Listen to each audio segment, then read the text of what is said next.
Guess what time it is? It's Bible story time!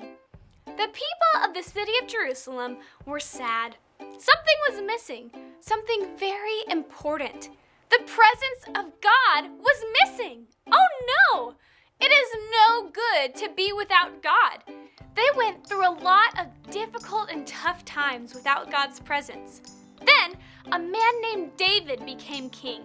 David loved God, and he knew it was time for the presence of God to return to the city. In those days, God's presence was housed in a box called the Ark of the Covenant. Where the Ark was, so was the presence of God. King David knew he needed to bring back the Ark to Jerusalem as soon as possible so that they could have God's presence again. There was a special way that God instructed his people to carry the Ark from place to place.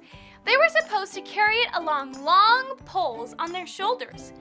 David was in a big hurry to get God's presence back to Jerusalem. King David ordered his men to place the Ark of the Covenant on a wooden cart and have several oxen pull it across the desert. Uh-oh, that's not how God said the Ark should be carried. It was a long trip from where it was to Jerusalem, so David wanted to get it there faster.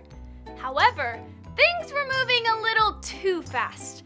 When the cart hit a bump, the Ark started sliding off the cart. Everyone panicked because they knew this wouldn't have happened if they were carrying the Ark like God told them to.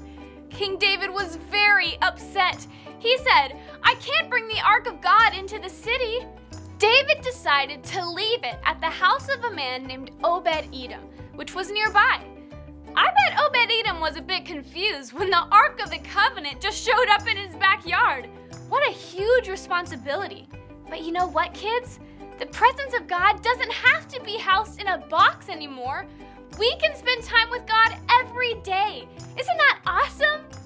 Well, I hope you enjoyed our Bible story. See you around.